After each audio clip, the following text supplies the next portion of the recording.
ఉద్దేశం, ఈ రాత్రైనా నువ్వు మారతావనే ఆశతో నీకోసమే దేవుడు ఈ కూడికి ఏర్పాటు చేశాడు. శబ్దయంత్రం ద్వారా ఈ వాక్యం వింటున్న తమ్ముడా, నీకోసమే దేవుడు ఏర్పాటు చేశాడు. ఆ తమ్ముడికి డబ్బులు ఎక్కువైపోయి మీటింగ్ ఏర్పాటు చేయాల. ఇందాక ప్రార్థన చేశారు కదా సేవకులు, ఒక్క పాపి మారు మనసు పొందిన, ఒక్క బిడ్డ తన బ్రతుకును దిద్దుకున్న, ఒక్క వ్యక్తి ప్రభు తట్టు తిరిగినా చాలు అని ప్రార్థన చేశారు కదా. ఈ రాత్రి వాక్యం వింటున్న నిన్ను మార్చటానికే, మన మార్పు కొరకే దేవుడి కూడికి ఏర్పాటు చేశాడు. విలువైన మాట చెప్తాను. యేసయ్యకు మారిన ప్రజలు కావాలి. మారు మనసు లేని నీతిమంతులు 99 మంది ఉన్నా దేవునికి ఉపయోగం లేదు. మారిన ఒక్క పాపి ఉన్న ఆ ఒక్క వ్యక్తి ద్వారానే దేవుడు మహిమపరచబడతాడు. మిమ్మల్ని ఒక మాట అడుగుతా. దావీదు గొలియాతు మీద యుద్ధానికి వెళ్ళేటప్పుడు, సమాధానం చెప్పండి, దావీదు గొలియాతు మీద యుద్ధానికి వెళ్ళేటప్పుడు ఏం తీసుకుని వెళ్ళాడు? అమ్మ, రాళ్ళు తీసుకెళ్ళాడు. ఏ రాళ్ళు తీసుకెళ్ళాడు చెప్పండి? గులకరాళ్ళ? ఎక్కడ మీ బైబిల్లో ఉందమ్మా గులకరాళ్ళని? గులకరాళ్ళు కాదు తల్లి, నున్నటి రాళ్ళు అని రాసి ఉంటుంది. ఏ రాళ్ళు? మిమ్మల్ని అడుగుతా, రాయి సహజంగా గరుగ్గా ఉంటుందా నున్నగా ఉంటుందా? రాయి సహజంగా గరుగ్గా ఉంటుందా నున్నగా ఉంటుందా? గరుగ్గా ఉంటుంది. మరి దావీదు ఏ రాయి తీసుకున్నాడు? నున్నటి రాయి. ఇది ఎట్లా నున్నటి రాయి అయింది? ఏటిలో ఉన్న రాయి అండి. ఏటిలో ఉన్న రాయి, ఏటిలో ఉన్నప్పుడు నీటి ప్రవాహం వచ్చి పదే పదే ఆ రాయిని తాకేది. నీటి ప్రవాహపు తాకిడి చేత ఆ రాయి డొర్లి డొర్లి నీటి ప్రవాహం చేత అది కొట్టబడి గరుకుతనాన్ని పోగొట్టుకుని నున్నటి రాయిగా మారిపోయింది. ఏంటి మాటకున్న అర్థం? అయ్యా, ఆ గరుకు రాళ్ళం మనమే. మనమందరం ఎవరమై అంటే, ఒకప్పుడు గరుకుతనం కలిగిన వాళ్ళం, గరుకు రాళ్ళ వంటి వాళ్ళం. మనం ఎంత గరుకుతనం కలిగిన వాళ్ళమో ఒక్క మాట మీకు గుర్తుకు తేవాలంటే, ఇప్పుడు చూడండి, అందరు ఎట్లా కూర్చున్నారంటే అద్భుతం. ఒక్కొక్కళ్ళు ముఖాలు చూస్తే సాక్షాత్తు నాకు దేవదూతలే కనపడుతున్నారమ్మా. ఒక్కళ్ళు కూడా ఆమెం చెప్పలా. ఎందుకు ఆమెం చెప్పలేదంటే, మీ మీద మీకు ఏదో డౌట్ ఉంది. నాకైతే మీరు దేవదూతల్లాగే కనపడుతున్నారమ్మా, డౌట్ లేదు. ఇప్పుడన్నా చెప్పుకోండి కొంచెం. ఇప్పుడు దేవదూతలమే. ఒకప్పుడు ప్రభు దగ్గరికి రాక మునుపు, అంత లోతైన వాక్యం వెనక మునుపు, మనం ఎంత గరుకురాళ్ళమో తెలియాలంటే ఈ నీళ్ళ ట్యాంకర్ వస్తుంది కదా, కుళాయి ఏమంటారన్న దాన్ని? నీళ్ళ ట్యాంకర్, వాటర్ ట్యాంకర్ వస్తుంది కదా. ఆ వాటర్ ట్యాంకర్ దగ్గరకు వచ్చిన వాటర్ ట్యాంకర్ వచ్చే రోజుల్లో మీ కాలనీ వాళ్ళు నీకు పెట్టిన పేరు నీకు గుర్తేగా? టైగర్, రాకాసి రంప, గయ్యాలి గంప, సూర్యకాంతానికి అక్క, ఎట్లాంటి అద్భుతమైన పేర్లు ఒకప్పుడు ఉండేవి మనకి. ఏ రాళ్ళం? మనం అందరం గరుకు రాళ్ళం, మామూలు వాళ్ళం కాదు. గరుగుతనం కలిగిన వాళ్ళు. మనల్ని ఎవరు ఏమనక మునుపు మనంత మంచోడు లేడు. నా తెలుగు అర్థమైందా? మనల్ని ఎవరు ఏమన్నప్పుడు మనంత మంచోడు లేరు. అన్నారా, పొట్టలో నుంచి నాగరాజుగాడు బయటకు వచ్చినట్టుగా పాము బొసబొసబొసబొసమంట పొంకు వస్తుంది. అట్లాంటి గరుకురాళ్ళం మనం. గరుకురాళ్ళగా ఉన్న మనలను సంఘమనే ఏటిలోనికి దేవుడు తీసుకొచ్చి, దేవుని వాక్యమనే నీటి ప్రవాహము చేత పదే పదే దేవుడు మనలను కొట్టటాన్ని బట్టి గరుగుతనాన్ని కోల్పోయి ఈరోజు నున్నటి రాళ్ళుగా మారిపోయా. నేనంట, ఇంకా ఈ వాక్యం వింటున్న నీ బ్రతుకులో ఇంకా ఏదైనా గరుకుతనం ఉంటే, ఈ రాత్రి వాక్యమనే నీటి ప్రవాహం చేత దేవుడు నిన్ను కొడుతున్నాడు. దేవుడు నిన్ను కొడుతున్నాడు. వాక్యమనే నీటి ప్రవాహం చేత నిన్ను కొడుతున్నప్పుడు నీ గరుకుతనాన్ని పోగొట్టుకుని నున్నటి రాయిగా మారితే అద్భుతం. ఆ నున్నటి రాయిని దావీదు పట్టుకొని గొలియాతును చంపి సాతాను రాజ్యాన్ని కూల్చి దేవుని రాజ్యాన్ని నిలవబెట్టాడు. ఏ దైవ సేవకుడు నున్నటి రాయిగా మారతాడో, సంఘానికి వచ్చే ఏ విశ్వాసి నున్నటి రాయిగా మారతారో, ఆ నున్నటి రాళ్ళ లాంటి వ్యక్తులను దేవుడు పట్టుకొని వారి ద్వారా సాతాను రాజ్యాన్ని కూల్స్తాడు. దేవుని రాజ్యాన్ని దేవుడు నిలవబెట్టడం ప్రారంభిస్తాడు. ఏ రాళ్ళు దేవునికి కావాలంటే చెప్పాలి. ఏ రాళ్ళు కావాలి? మారిన వ్యక్తులు దేవునికి కావాలి. మార్పు చెందని నీతిమంతులు 99 మంది ఉన్నా మారు మనసు పొందిన ఒక్క పాపి ద్వారా సాతాను రాజ్యం కోల్చబడుతుంది, దేవుని రాజ్యం నిలవబెట్టబడును గాక. అందరం చెప్దాం ఆమేన్. ద్విమనస్సు ఉండకూడదు. ఒకటి, వినిన వాక్యానికి తగినట్లుగా మనం బ్రతకాలి. రెండు, మూడో మాట ఏమంటాడంటే, నేల మీద గంతులు వేయుటకు కాళ్ళ మీద తొడలు కలిగిన వాటన్నిటినీ మీరు తినవచ్చు అంటాడు.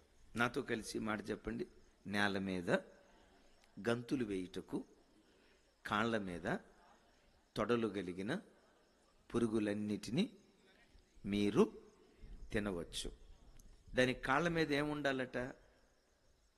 విన్నారు కదా, ప్రతి క్రైస్తవుడు తొడగలిగిన వాడిగా ఉండాలి. తొడగలిగిన వాడిగా ఉండాలి. నా వైపు చూడాలి. మాట ఏం కలిగిన వాడిగా ఉండాలి? తొడలేని క్రైస్తవుడు పరలోక రాజ్యానికి వెళ్ళలేడు. మీకు కూడా తొడ అంటే మహా ఇష్టం.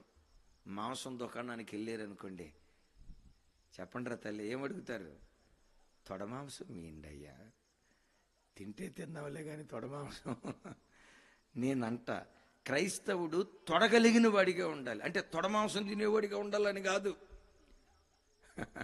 వినండి, తొడ అనేది పరిశుద్ధ గ్రంథంలో రెండు ఆత్మీయ అర్థాలు చూపిస్తామని. ఒకటి, తొడ ప్రమాణానికి గుర్తు. తొడ ప్రమాణానికి గుర్తు. మీలో చాలామంది క్రైస్తవులు ఉన్నారు. ఒక మాట, తొడ ప్రమాణానికి గుర్తని దేన్ని బట్టి మనం చెప్పగలం? బైబిల్లో ఏ ఆధారాన్ని బట్టి చెప్పగలం? థ్యాంక్ యూ అయ్య గారు, థ్యాంక్ యూ. తొడ ప్రమాణానికి గుర్తని దేన్ని బట్టి చెప్తామంటే, అబ్రహాము తన కుమారుడైన ఇస్సాకు పెండ్లి భార్యని తీసుకురమ్మని చెప్పేటప్పుడు ఎవరిని పంపించాడు? ఎలియాజర్ని చెయ్యి ఎక్కడ పెట్టి ప్రమాణం చేయమన్నాడు? తొడ కింద చేయి పెట్టి ప్రమాణం చేయమన్నాడు. తొడ దేనికి గుర్తు అంటే ప్రమాణానికి గుర్తు. తొడ కలిగి ఉండాలి అంటే ఆ మాటకున్న అర్థం ఏంటంటే, ప్రతి క్రైస్తవుడు తాను చేసిన ప్రమాణాన్ని కాపాడుకునేవాడిగా ఉండాలి. ఎవరితో చేసిన ప్రమాణం? మనుషులతో చేసిన ప్రమాణమైన, దేవునితో చేసిన ప్రమాణమైన. ప్రమాణాన్ని కోల్పోయిన వాడు పరలోక రాజ్యానికి వెళ్ళలేడు. అమ్మా, ఈ మాట వినండి, నా తట్టు చూడండి, పర్వాలేదు. ఈ పుస్తకంలో జకరియా అనే ఒక గ్రంథం ఉంటుంది. వినండి. ఎగిరిపోతున్న ఒక పుస్తకం.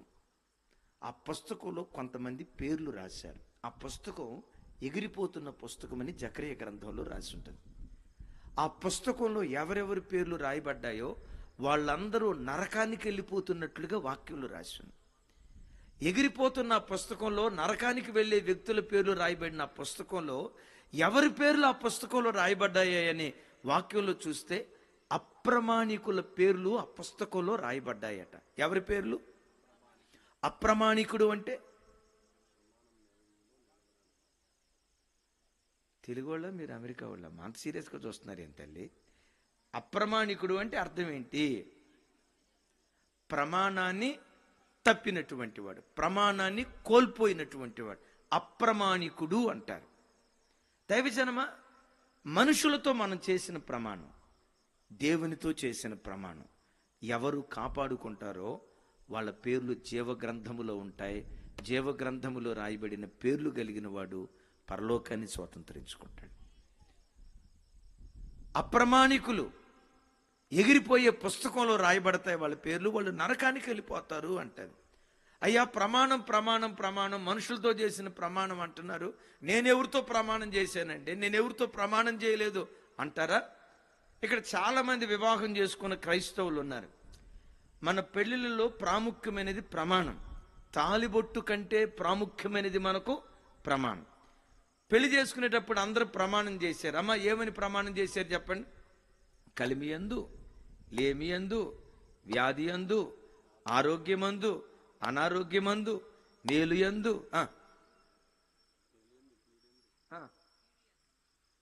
ఆశగారు ఇప్పుడు చెప్పండి, నాకు తర్వాత రాదు.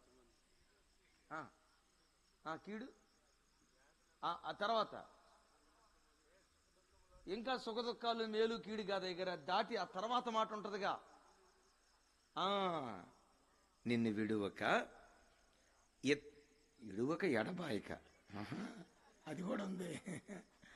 సరే, ఇతరుల నొల్లక, ఇతరులను ఆశించక, నిన్ను నా పెండ్లి భార్యనుగా చేసుకో. రాజేష్, ప్రమాణం చేసావు, ఒక ఉత్తిగా పెళ్లి చేసుకున్నావా? ప్రమాణం ఏమని చేసావు? మర్చిపోయావా? ఏమని? ఇతరులను ఆశించక. ప్రతి భర్త భార్యతో ప్రమాణం చేశాడు దేవుని ఎదుట, నిన్ను తప్ప ఇంకొకరు నేను ఆశించనయ్యా అని. ఓ పురుషులారా, ప్రతి స్త్రీ కూడా ప్రమాణం చేసింది, నిన్ను తప్ప వేరొకరిని ఆశించనయ్యా అని. ఈరోజు చూడండి, ఎక్కడ చూసినా అక్రమ సంబంధాలే. భర్త కన్నుగప్పి తప్పుడు త్రోవలకు వెళ్ళే స్త్రీలు, భార్య కన్నుగప్పి తప్పుడు త్రోవలకు వెళ్ళే పురుషులు. తప్పుడు త్రోవలో తిరుగుతూ ఆదివారం మందిరానికి రావచ్చు, ఇలా సువార్త సభలకు వచ్చి కూర్చోవచ్చు, దేవుని మందిరానికి వెళ్ళొచ్చు. తప్పుడు త్రోవలకు వెళ్ళేవాడు పరలోక రాజ్యంలో అడుగు పెట్టలేడు. అదేమంటే ఒక మనిషి ఏమంటాడు, నా జీవితం నా ఇష్టం అంటే. ఇంకా కొన్నిసార్లు దిగజారి పరిస్థితి ఏంటో తెలుసా? ఆ కోడలు అత్త దగ్గరికి వెళ్ళి, అత్త తిరుగుతున్నాడట అత్తయ్య అని ఈ అత్తయ్యతో చెప్తే అత్త ఏమంటుందో తెలుసా? ఆడు మగోడే, ఒకళ్ళతో కాకపోతే ఇద్దరితో దిగుతాడు, ఆడు మగోడే. ఈ ముసలిది మాట్లాడే మాట, రేపు చచ్చిన తర్వాత ఈ ముసలిదే నరకానికి వెళ్ళిద్ది. తల్లి ఏం చేయాలి? అయ్యగారు ఏం చేయాలి? అదే చెప్పాలా? అమ్మా చెప్తారా? వాడికి హెచ్చరిక మాటలు చెప్తానమ్మా, దారి తప్పాడు అంటున్నావు కదా, వాడిని పిలిచిన వాళ్ళు గద్దిస్తాలేమ్మా, నువ్వేం బాధపడొద్దు అనాలి కదా. అందో ఏమంటుందో తెలుసు, ఆడు మగోడే. ఇంకా కొంతమంది ఏమంటారు, నువ్వు సరిగ్గా సంసారం చేస్తే ఆడేందుకు అట్ట చేస్తాడు, నీ వల్లనే ఆడు అట్ట అయ్యాడు. ఏ భార్య అయినా తప్పుడు త్రోవలకు భర్తకి వెళ్ళమని చెప్పిద్దా? అయ్యా పురుషుడా, నీ మగ అహంకారంతో లోకంలో నీది చాలా మంది అయిపోద్ది. చచ్చిన తర్వాత తెలుస్తుంది అస్సలు విషయం. వ్యభిచారం చేసే ప్రతి వాడు చచ్చిన తర్వాత నరకానికి వెళ్ళిపోతాడు. ఆ నరకాగ్నిలో నువ్వు పడకుండా ఉండటానికే నీ మార్పు కోసమే రాత్రి దేవుడి కూడికి ఏర్పాటు చేశాడు. కుటుంబ వివాహ పవిత్రత గురించి ఒక మాట చెప్తా. నేను ఎక్కడికి వెళ్ళినా ఈ మాట చెప్పడానికి బహు సంతోషిస్తా. కుటుంబం ఎంత పవిత్రంగా, భార్యాభర్తల వివాహ వ్యవస్థ ఎంత పవిత్రంగా ఉండాలి. బైబిల్లో ఒక ఆధారం చూపిస్తా. ఆదాము ప్రక్కలో నుంచి ఎముకను తీశాడు కదా, తీసిన ఎముకలో నుండి ఎంతమంది అవ్వమలను దేవుడు చేశాడు చెప్పాలి? ఒకే అవ్వమని చేశాడు. ఎందుకు ఒకే అవ్వమని చేశాడు? 7 అవ్వమలను దేవుడు చేయలేడా? చేయగలిగేవాడు. నేను అప్పుడప్పుడు అనుకుంటాను, నిజంగా 7 అవ్వమలనే కనుక చేసి ఉంటే ఆదాం వాళ్ళకి ఏమని పేరు పెట్టేవాడో తెలుసా? మొదట ఆమెకి సోమవారం అవ్వమ్మ, రెండవ ఆమెకి మంగళవారం అవ్వమ్మ, మూడవ ఆమెకి బుధవారం అవ్వమ్మ, నాలుగో ఆమెకి, ఐదో ఆమెకి, ఆరో ఆమెకి, ఏడవ ఆమెకి అయ్యగారు ఆదివారం అవ్వమ్మ. ఇక ఆదాం పరిస్థితి ఏంటో తెలుసా? రంగుల రాట్నం తిరిగినట్టుగా వారం అంతా వాళ్ళ చుట్టూతో తిరిగి ఉండేవాడు. చూడండి, చుట్టూతో తిరిగి ఉండేవాడు. 7 అవ్వమల్ని దేవుడు చేశాడా? చెప్పాలరా తల్లి. 2 అవ్వమల్ని చేశాడా? ఎంతమంది అవ్వమల్ని చేశాడు? ఒక్క అవ్వమనే చేయటానికి కారణం ఏంటంటే, ఏదేను తోటలో వివాహ వ్యవస్థ పట్ల బయలుపరచబడిన దేవుని నీతి, ఒక పురుషుడు బ్రతుకు కాలమంతా ఒక్క స్త్రీకే బద్ధుడై ఉండాలి, అప్ టు లాస్ట్ బ్రెత్. చనిపోయే ఆఖరి క్షణం వరకు ఒక పురుషుడు బ్రతుకు కాలమంతా ఒక్క స్త్రీకి మాత్రమే వాడు బద్ధుడై ఉండాలి. ఈ రాత్రి ఈ వాక్యం వింటున్న పురుషులారా, అయ్యలారా, శబ్దయంత్రం ద్వారా దేవుని వాక్యం వింటున్న అయ్యలారా, పురుషులారా, ఈ రాత్రి మిమ్మల్ని ఒక మాట అడుగుతా. మీ వివాహమై ఎన్ని సంవత్సరాలు అవుతుందో, మిమ్మల్ని ఎవరిని చెయ్యెత్తమనలే, మీరేం కంగారు పడద్దు. కంగారు పడే చెయ్యెత్తమంటే నాకు తెలిసి 30% వికెట్లు డౌనే. ఒక మాట చెయ్యెత్తమన్నా కానీ, నా వివాహమైన ఆ రోజు నుంచి ఈ రోజు వరకు నా భార్య విషయంలో నేను నమ్మకమైన ఉన్నాయా? నా భార్యను తప్ప ఏ పరస్త్రీని నా కౌగిట్లోకి రానివ్వలేదయ్యా. నా భార్యను తప్ప అపవిత్రమైన మనస్సుతో పరాయి స్త్రీ నేను ముట్టలేదయ్యని ఎంతమంది పురుషులు ధైర్యంగా చెయ్యెత్తగలరు? నా భార్య విషయంలో నేను నమ్మకమైన ఉన్నాయా? నేను విశ్వాసఘాతకుడిని కాదు, రోత బ్రతుకు బ్రతికిన వాడిని కాదు, విచ్చలవిడిగా జీవించిన వాడిని కాదు, అక్కడ పెద్ద ఇల్లు, ఇక్కడ ఇట్లా రంకు బాగోతూ నడిపించిన దరిద్రపు వ్యక్తిని కాదు. నేను పవిత్రంగా బ్రతికా, నా భార్యలా నేను పవిత్రమైన భర్తని. ఎంతమంది పురుషులు ధైర్యంగా చేయెత్తగలరు? తల్లులారా, ఒక తండ్రిగా మిమ్మల్ని అడుగుతున్నా, మీ పెండ్లి ఎన్ని సంవత్సరాలు అవుతుందో, మీ వివాహమైన ఆ రోజు నుంచి ఈ రోజు వరకు నా భర్త విషయంలో నేను నమ్మకమైన భార్యనయ్యా, ఒక్కడే పురుషునికి ప్రదానం చేయబడిన పవిత్రురాలైన కన్యకనయ్యా, పరపురుషుని కౌగిలి ఎట్లా ఉంటుందో నాకు తెలియదు, నేనంత నీతిగా బ్రతికేనయ్యా. నేను నీతి కలిగిన ఆడదాన్ని, నీతి కలిగిన బజారు ఆడదాన్ని కాదు, బజారు దాన్ని కాదు, నేను నీతి కలిగిన ఆడదాన్ని. ఎంతమంది ధైర్యంగా చేయగలరు? చూడు, వివాహ పవిత్రతను దేవుడు కోరుకుంటున్నాడు. ఎందుకు ఈ దేవుడు పవిత్రతను కోరుకుంటున్నాడు? చూడండి, ప్రపంచంలో ఎక్కడ ఉండదు ఈ పరిశుద్ధత గురించి. ప్రపంచంలో ఏ స్థలానికి వెళ్ళినా ఇదిగో మీరు తాగకూడదు, తిరగకూడదు, ఇలాంటి కార్యక్రమాలు చేయకూడదు, జీవితకాలం ఇదిగో మీరు ఇలా నీతిగా బ్రతకాలని ప్రపంచంలో ఎక్కడికి వెళ్ళినా ఈ పవిత్రతను గురించి బోధించే మార్గం లేదు. విచిత్రం ఏంటంటే ఒక యేసుక్రీస్తు దగ్గరే పవిత్రతను గురించి బోధిస్తారు. ఎందుకో చెప్పమంటారా? దేవుళ్ళు దేవతలని పిలువబడిన వారు కోట్ల కొలదిగా ఉన్నారు, కానీ పరిశుద్ధ దేవుడిని పిలువబడే ఒకే ఒక్క దేవుడు మన ఆరాధ్య దైవం ప్రభు అయిన యేసుక్రీస్తు వారు. దేవుడని పిలువబడేవారు చాలా మంది ఉన్నారు, దేవతలని పిలువబడే వాళ్ళు చాలా మంది ఉన్నారు, దేవుళ్ళుగా ఆరాధించబడే వాళ్ళు చాలా మంది ఉన్నారు. వెతకండి, ఈయన పరిశుద్ధ దేవుడు, కామ క్రోధ లోభ మోహ మద మాత్సర్యాలను జయించినవాడు, పాపము లేని పరమ పవిత్రుడని పిలువబడే ఒకే ఒక్క దేవుడు యేసుక్రీస్తు ప్రభువారు.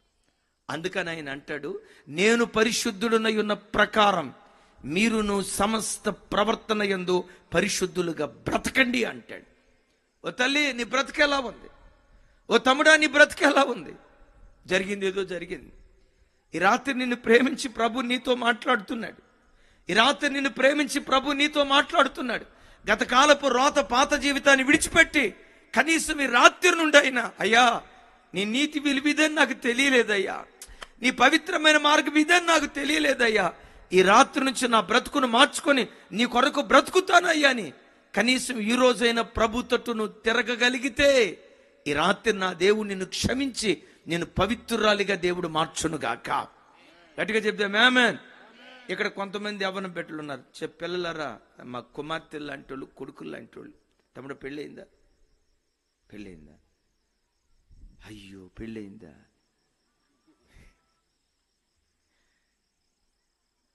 చాలా పొరపాటు చేసేవు తమ్ముడా. రాజేష్ పెళ్ళయిందా? పెళ్లి చేసుకున్నాడు ఎవడు సుఖపడలేదండి. అవునంటారా కాదంటారా? అవునా? ఏం బాధలు వచ్చినాయమ్మా నీకు? సరే వదిలేశాడు. హల్లెలూయా. యవ్వన బిడ్డలు కొంతమంది ఉన్నారు. అమ్మా, నీ వివాహ దినానికి నీ భర్తకు నువ్వు ఏం కానుకగా ఇవ్వాలో తెలుసా? నీ కన్యత్వాన్ని నీ భర్తకు కానుకగా ఇవ్వాలి. ప్రతి క్రైస్తవ తల్లిదండ్రుల గుండెల్లో ఉండాల్సింది. నా పిల్లలు ఇంజనీర్లు అవ్వాలి, మంచిదే. నా పిల్లలు డాక్టర్, మంచిదే. నా పిల్లలు కలెక్టర్ అవ్వాలి, మంచిదే. సాఫ్ట్వేర్ ఇంజనీర్ అవ్వాలి, మంచిదే. వాటన్నిటికంటే ముఖ్యంగా నా కుమార్తెను ఒక అయ్య చేతిలో పెట్టే వరకు పవిత్రురాలిగా నా కూతురు నేను కాపాడాలి. ఆ మంట నీ గుండెల్లో ఉండాలి. నీ కూతురు సాఫ్ట్వేర్ ఇంజనీర్ అయి దారి తప్పిందైతే, నీ కొడుకు గవర్నమెంట్ ఉద్యోగాన్ని సంపాదించుకొని తాగుబోతైతే దానివల్ల ఉపయోగం ఏముంది? వాళ్ళు అది అయిన దానికంటే ముఖ్యంగా వారు ప్రభువుకు ఉపయోగపడేటట్లుగా వాళ్ళని పెంచుదాం గాక. ఈ కాలంలో యవ్వన బిడ్డల పరిస్థితి ఎట్లా అయిపోయిందో చెప్తాను. సరే, ముగిస్తున్నాను. సమయం అయిపోయింది, ముగిస్తున్నాను. ఒక్క మాట చెప్పి నేను ముగిస్తాను. తీయబడిన ఎముకల నుండి ఎంతమంది స్త్రీలను చేశాడు? అందరూ పెద్దగా చెప్పాలి. ఒక్కటే స్త్రీని. అంటే ఒక పురుషుడు బ్రతుకు కాలమంతా ఒక స్త్రీ.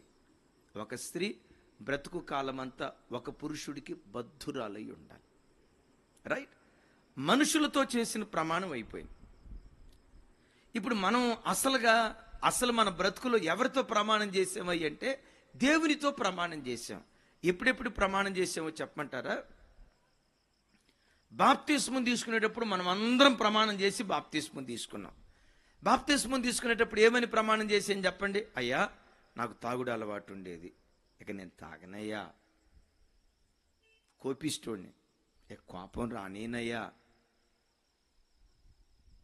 అపవిత్రమైన మనస్సు ఉండేది, ఇక రానేనయ్యా. సెల్ ఫోన్లో అశ్లీలమైన బూతు బొమ్మలు చూసేవాడిని, ఇక చూడనయ్యా. నేను బ్రతికిన కాలం అంతా నీ కొరకు నీతిగా బ్రతుకుతానయ్యా అని మనమందరం యేసయ్యతో ప్రమాణం చేసి బాప్తిస్మం తీసుకున్నాం. అక్కడ దాకెందుకు? డిసెంబర్ నెల 31వ తారీఖు వస్తుంది కదా, 31వ తారీఖు రాత్రి మనం చేసుకునే తీర్మానాలు అన్నీ ఇన్ని కాదండి. జనవరి 1వ తారీఖు అయితే చెప్పేదే లేదు, ఒకటే ప్రమాణం. ప్రభా, ఇక 600 అయినా 106 అయినా ప్రతిరోజు 3 అధ్యాయాలు వాక్యం చదువుతానయ్యా. 3 అధ్యాయాలు రోజుకొచ్చి కనీసం 1 గంట సేపు అయినా ప్రార్థన చేస్తానయ్యా. ఉదయకాలం లేస్తానయ్యా, రాత్రిపూట కుటుంబ ప్రార్థన చేసుకుంటానయ్యా. సంవత్సరానికి వచ్చి 52 ఆదివారాలు కదయ్యా, 1 ఆదివారం కూడా నేను పోగొట్టుకోకుండా ప్రతి ఆదివారం మందిరానికి వస్తానయ్యా. ఇక సినిమాలు చూడను, టీవీ కూడా బంద్ చేస్తా. అదిగో అజ్జయ్యను ఇజ్జయ్యనని ఎన్నో తీర్మానాలు చేసుకుంటాం. విచిత్రం ఏంటంటే కొంతమంది ముగింపు వరకు ఆ తీర్మానాలు కాపాడుకుంటారు, కొంతమంది 1 వారం 10 రోజులు నిష్టగా బ్రతుకుతారు. తర్వాత సామెత ఒకటి ఉంది కదా, అంత పెద్ద మాట అంటున్నాను అనుకోవద్దు, కుక్కతో ఒక వంకర పాత బుద్ధికి వెళ్ళిపోతాడు. ఎందుకు ఈ మాట అంటారంటే బైబిల్లో కూడా కుక్కలకు పరలోక రాజ్యం లేదనే మాట రాసి ఉంది. కుక్కలంటే ఈ కుక్కల సంగతి కాదు, తీర్మానం చేసుకొని కక్కిన దానికోసం మరలా వెనుదిరిగే జీవితం కలిగిన వాడు పరలోక రాజ్యానికి వెళ్ళలేడని. కుక్క జీవితం ఎట్లా ఉంటుందో చెప్తా. ఈ చలికాలం వచ్చినప్పుడు సహజంగా కుక్కలు చలికాలం ఎక్కడ పండుకుంటాయి చెప్పండి? సూపర్, కరెక్ట్గా చెప్పారు. ఆ పొయ్యిలో పండుకుంటాయి, నిజమే. ఆ కుక్కలను కొట్టడానికి స్పెషల్గా ఒక కర్ర ఉంటుంది, ఆ కర్ర పేరే కుక్కలను కొట్టే కర్ర. మధ్యరాత్రి మీకు మెలకు వచ్చింది, ఏదో బాత్రూమ్కి వెళ్దామని, ఈలోపు ఆ పొయ్యిలో బూడిదంతా బయటికి లాగి అలుక్కున్న పొయ్యి అంతా పాడు చేసి ఈ కుక్క ఆ బూడిద మీద త్రిపుల్ కాటిపేట మీద పండుకున్నట్టుగా హాయిగా పండుకొని ఉంటుంది. ఆ కుక్కను చూసి మీరు, సునక మహారాజా ఇంకొంచెం సేపు పవలించుము అని అంటారా? సునక మహారాజా, భైరవ స్వాముల వారా ఇంకొంచెం సేపు పండుకోండి అంటారా? ఏం చేస్తారు చెప్పండి? అదే ఇందాక చెప్పే కదా స్పెషల్గా ఒకటి ఉంటుందని. ఏ కర్ర? కుక్కను కొట్టే కర్ర ఉంటుంది కదా, ఆ కర్రను తీసుకొని కుక్కను బెయ్యే కదా, అంతేనా? మనూరు భాష అది. బెయ్యమని దాన్ని బాత్తా ఉంటే కుక్క కొట్టేటప్పుడు అనుకుంటుందంట, ఛీ నా కుక్క బతుకు పాడుగాను, ఛీ అయినా ఆడిపోయేలో ఈడిపోయేలో బొడి కొట్టం ఎందుకు నేను, ఛీ నా కుక్క బతుకు పాడుగాను. తెల్లారిన తర్వాత మంగళగిరి ఆర్ఎస్ బ్రదర్స్కి వెళ్ళి మంచి దుప్పటి ఒకటి కొనుక్కొని, అదిగో మా ఊరు చివరి చెట్టు ఉంది కదా, అక్కడ వండుకుంటా. తెల్లారనే ఒకవేళ మంగళగిరిలో దొరకకపోతే విజయవాడలో చెన్నై షాపింగ్ మాల్, విజయవాడలో ఆర్ఎస్ బ్రదర్స్ ఏదో ఒకటి ఉంటుంది, అక్కడికి వెళ్ళి అక్కడ దుప్పటి కొనుక్కొని మన ఊరు చివరిన చెట్టు ఉంటుంది అక్కడ వండుకుంటా. ఇక తెల్లారితే చాలు వెళ్ళిపోవాలా. ఛీ నా కుక్క బతుకు పాడుగా, ఆడి చేత ఇడి చేత కొట్టించుకోవటం ఎందుకు, ఆడిపోయి ఇడిపోయి పడుకోవటం ఎందుకు, నేను పనుకోనిక అని కొట్టేటప్పుడు అనుకుంటుంది కానీ మరలా సాయంత్రం అయితే సూపర్. కొంతమంది చూడండి, ఆదివారం చేతికి ఛే ఈ తాగుడొద్దండి, ఛే ఛే, నా పేరు అసలే యేసురత్నం. అయ్యా మీ చర్చిలు ఎవరైనా యేసురత్నాలు ఉంటే నన్ను క్షమించాలి. నా పేరు అసలే యేసురత్నం. యేసురత్నం అనే పేరు పెట్టుకొని నేను తాగితే నా యేసయ్యకి ఎంత అవమానమో కదా. ఛే ఇక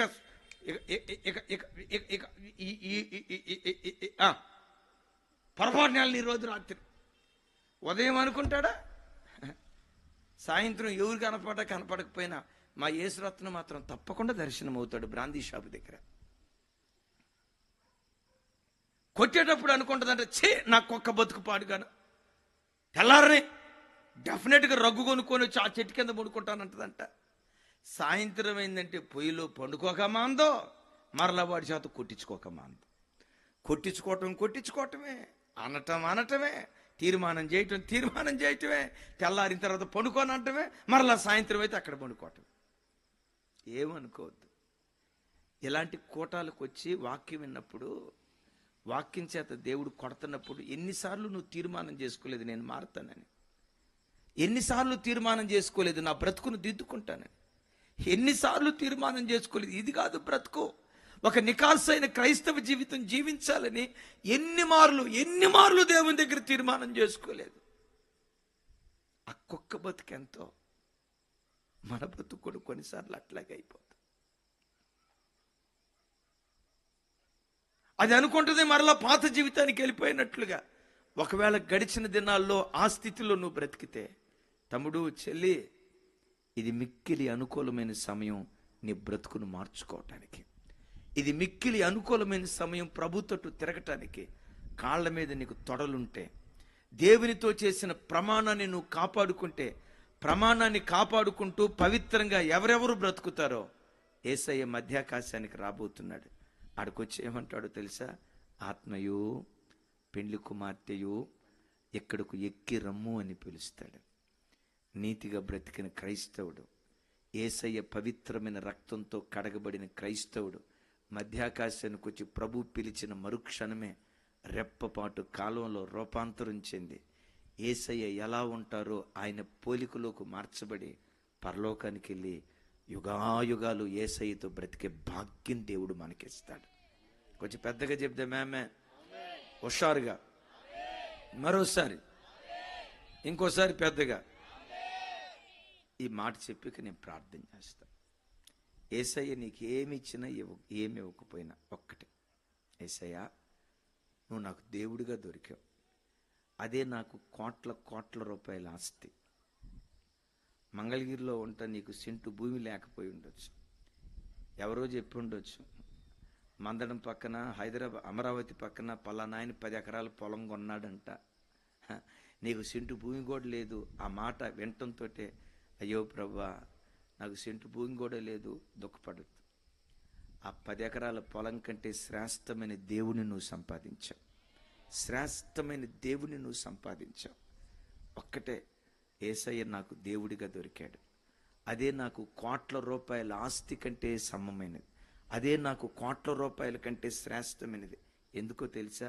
ఈ దేవుడు నువ్వు చనిపోయిన మరుక్షణమే రెప్పపాటు కాలములో పరలోక రాజ్యానికి మళ్ళీ తీసుకొని వెళ్తాడు. ఒక మాట అడగండి, యేసయ్యా ఈ భూమి మీద నేను ఎంతకాలం బ్రతుకుతానో నాకు తెలియదయ్యా, ఎప్పుడు చనిపోతానో, ఎప్పుడు ఈ లోకాన్ని విడిచిపెట్టి వెళ్ళిపోతానో, నా మరణదినం ఎక్కడో, ఏ రోజు ఎక్కడ ఎలా ఏ రీతిగా నేను ఈ లోకాన్ని విడిచిపెడతానో తెలియదయ్యా. ఒక్కటి, ఇక్కడ కళ్ళు మూస్తే పరలోక రాజ్యంలో కళ్ళు తెరిచే భాగ్యం దయచేయి. నేను ఒక్కదాన్నే కాదయ్యా, నా ఇల్లంతా పరలోక రాజ్యంలో ఉండాలి. నా ఎవరెవరు ఉందో మన పిల్లలందరూ, మనమంతా, నా చేతులెత్తి నా హృదయంలో నుంచి మిమ్మల్ని దీవిస్తున్నాను. ఈ రాత్రి ఎంతమందినైతే ఈ స్థలంలో చూస్తున్నానో ప్రతి ముఖాన్ని పరలోకంలో కూడా చూసే భాగ్యాన్ని దేవుడు ఇవ్వాలి. ఒక డెక్క కూడా విడిచిపెట్టబడకూడదు. అమ్మా నువ్వు విడిచిపెట్టబడకూడదు, నీ పిల్లలు విడిచిపెట్టబడకూడదు. ఇక్కడ ఎలా కూర్చొని ప్రభువుని ఆరాధిస్తున్నామో పరలోకంలో కూడా మన అందరం కూడి ప్రభువుని ఆరాధించే భాగ్యం దేవుడు మనకిచ్చుగాక. కళ్ళు మూసుకోనండి. నన్ను ఆహ్వానించిన రమేష్ పాస్టర్ గారికి వందనాలు. థ్యాంక్ యూ పాస్టర్ గారు. రండి, అందరు కళ్ళు మూసుకోనండి. ఎవరు అటు ఇటు చూడొద్దు. రేపు చివరి కూటం గొప్ప దైవ సేవకులు వస్తున్నారు. ఇంకా యూట్యూబ్లో 3000కు పైగా వర్తమానాలు ఉన్నాయి. ఇమాన్యుయల్ మినిస్ట్రీస్ హైదరాబాద్. వినండి, ఆశీర్వదించబడండి. రాజ్ కుమార్ ఒక పాట పాడు. అందరూ మోకరించండి, కళ్ళు మూసుకోనండి. కొంతమంది కుర్చీల మీద కూర్చున్నారు కదా, అందరం లేచి నిలబడదాం. దేవా, పరలోక రాజ్యానికి నన్ను వారసుడిగా చేయ్యా, పరలోక రాజ్యానికి నన్ను వారసుడిగా చేయి. రైట్, ఎవ్వరూ కదలొద్దు, ఒక్క నిమిషం. సహోదరులు పాట పాడతారు. పాట పాడుతూ ఉండగా కానుకల సమర్పణ. కళ్ళు మూసుకోనండి, అందరూ ప్రార్థనలో ఉండండి. ఎవ్వరూ కూర్చునుండి దయచేసి. యేసయ్యకి మహిమ కలుగును గాక. అందరు కూర్చోనండి. కానుకల పాట పాడలేదట. Praise the Lord. Hallelujah, hallelujah, స్తోత్రం.